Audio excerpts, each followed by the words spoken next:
Hi guys, ഇന്ന് ഇഫ്താറിന് ഉമ്മാൻ്റെ special പരിപ്പിൻ്റെ അടയാണ് കേട്ടോ ഉണ്ടാക്കാൻ പോകുന്നത്.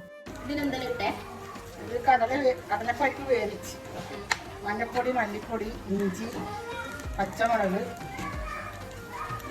മല്ലിച്ചപ്പ്, ചുപ്പിട്ടിട്ട് വേവിച്ച് അത് ലാസ്റ്റ് വേവിച്ച കുറച്ച് ബീഫ് കഷ്ണം ഇങ്ങനെ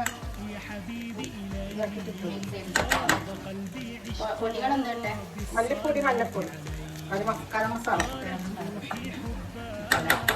പിന്നെ പച്ചമുളക്, ഇഞ്ചി,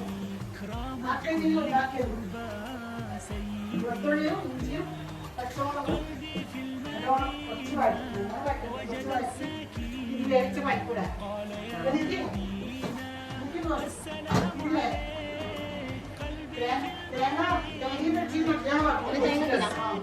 തേങ്ങയും വെഞ്ചിയും നല്ലോണം വറുത്തിട്ട് ഒന്ന് മിക്സിയിൽ കുറച്ച് പൊടിച്ച് അത് ഇതിലേക്ക് ഇങ്ങനെ വരും. അതെല്ലാം ഇടണം ഇതില്. തേങ്ങ ഇടണം. തേങ്ങ വറുത്ത് പൊടിച്ച് ഇട്ടതല്ലേ. ഓക്കെ, അപ്പൊ ഇതാണ് നമ്മളെ എന്താ അടന്റെ മസാല. കോഴിയടയാ ഇതാ? ഇത് കോഴിയടല്ലോ, പരിപ്പിന്റെ അടല്ലേ? പരിപ്പാടാന്നും പറയും, കോഴിയടെന്നും പറയും പോലെ. അപ്പൊ നമ്മള് ഇത് ഒരു കപ്പ് മൈദയിൽ കുറച്ച് ദാണ്ട മിക്സ് ചെയ്ത് ഉപ്പും വെള്ളം കുഴച്ചിട്ട് വരട്ടി റൗണ്ടാക്കി അടച്ചു കൊടുക്കണം. ഞാനതേ കുഴച്ചത്, പക്ഷെ റെസിപ്പി പറയുന്നത് മുമ്പെയാണ്. ഓക്കെ, അപ്പൊ അങ്ങനെ ആക്കിയ മാവാണ് കേട്ടോ.